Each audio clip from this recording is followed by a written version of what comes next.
বিষয়টি। আমরা ওই যে মঈনুদ্দিন ফখরুদ্দিনের সময় যে সরকার, ফখরুদ্দিনের যে সরকার, সেটাকে আমরা শুনেছি সেনা সমর্থিত সরকার। আর এখন কি আমরা এটাকে বলবো জামাত সমর্থিত সরকার? অন্তর্বর্তী সরকার দেশের সব শিক্ষা প্রতিষ্ঠানকে জামাতিকরণ করছে। দেশের বিভিন্ন প্রধান বিশ্ববিদ্যালয়ের প্রধান করা হয়েছে জামায়াতের লোকদের, এমন অভিযোগ করেছেন বিএনপির জ্যেষ্ঠ যুগ্ম মহাসচিব রুহুল কবির রিজভী। প্রয়াত প্রেসিডেন্ট জিয়াউর রহমানের ৮৯তম জন্মবার্ষিকী উপলক্ষে জাতীয় প্রেস ক্লাবের হলরুমে আয়োজিত এক অনুষ্ঠানে এসব কথা বলেন Rizvi. Diploma engineers association in Bangladesh ২৮ জানুয়ারি দুপুরে এই অনুষ্ঠানের আয়োজন করে। অনুষ্ঠানের প্রধান অতিথি রিজভী বলেন, ১/১১-এর সময়ে সরকারকে বলা হতো সেনা সমর্থিত সরকার। বর্তমান ছাত্র জনতার আন্দোলনের সরকারকে বলা হয় একটি বিশেষ দল সমর্থিত সরকার। বহু জায়গায় দেখতে পাচ্ছি, বহু মন্ত্রণালয়, মনে হচ্ছে এটা যেন একটা কোনো একটি বিশেষ রাজনৈতিক দলের ছায়া সেখানে বেশি প্রসারিত, বেশি প্রলম্বিত।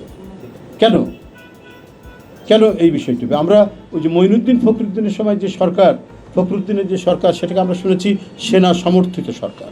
আর এখন কি আমরা এটাকে বলবো জামাত সমর্থিত সরকার? রিজভী বলেন, এই সরকার সব প্রতিষ্ঠানকে জামাতিকরণ করে ফেলছে। এটা তো অত্যন্ত ভয়ঙ্কর বিষয়। শিক্ষা মন্ত্রণালয় এই বিশেষ দল দখল করে ফেলেছে। এটা হবে কেন? ঢাকা বিশ্ববিদ্যালয়, রাজশাহী বিশ্ববিদ্যালয়, চট্টগ্রাম বিশ্ববিদ্যালয় সহ শিক্ষা প্রতিষ্ঠানের সবখানেই প্রধান দায়িত্বে বসানো হয়েছে জামায়াতের লোকদের। রিজভী আরো বলেন, শিক্ষা প্রকৌশলী অধিদপ্তরের ১ নম্বর মেধাবী প্রকৌশলী ছাত্রদল করতেন, তাকে প্রধান প্রকৌশলী করা হয়নি। সেখানে ৫ নম্বর ব্যক্তিকে প্রধান প্রকৌশলী করা হয়েছে, কারণ তিনি ওই বিশেষ দলটির সদস্য।